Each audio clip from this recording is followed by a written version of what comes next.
Bonjour tout le monde. Dans cette vidéo, on va essayer de créer ou de dessiner un cône de différentes façons. On va commencer par la première méthode. On va utiliser l'outil cercle pour tracer un cercle.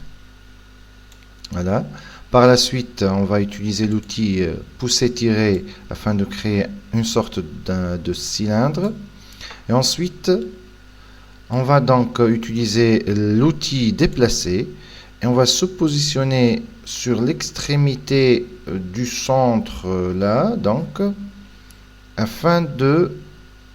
Et puis donc on va déplacer ce point en suivant l'axe vert. Voilà.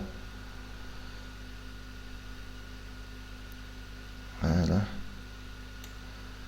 Voilà, ça c'est la première méthode.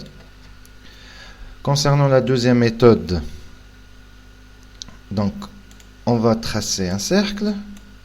Ensuite, on va utiliser l'outil pousser-tirer pour créer une sorte d'un cylindre.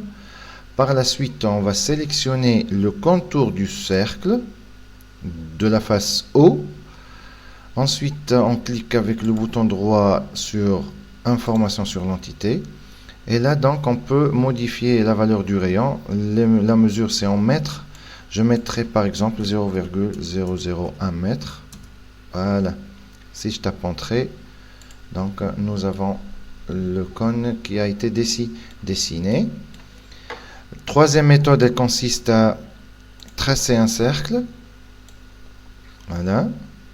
Ensuite, j'utilise l'outil ligne. Je recherche le point du milieu, le centre plutôt, du cercle pour tracer en suivant l'axe bleu une ligne.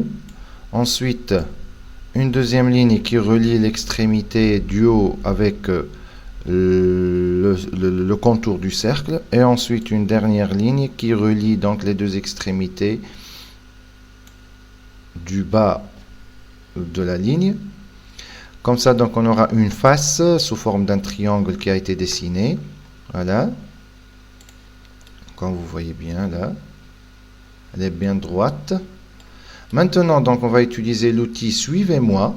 On va multiplier cette forme-là sur le contour du cercle. Donc, on va utiliser donc l'outil Suivez-moi. Tout d'abord, on va cliquer sur le contour du cercle qui représentera le guide sur lequel va suivre la forme du rectangle.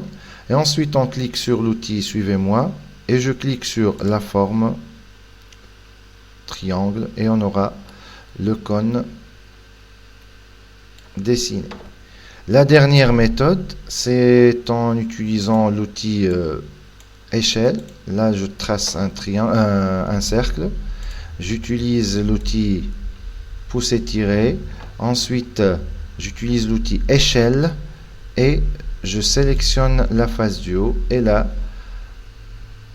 on se positionne sur le point en diagonale et je maintiens la touche CTRL du clavier enfoncé et on diminue la surface du cercle du haut. Voilà. Le plus possible afin d'avoir une forme de cône. Voilà. Je crois que c'est suffisant comme ça. Voilà donc. Voilà les 4 méthodes qu'on peut utiliser pour créer un cône.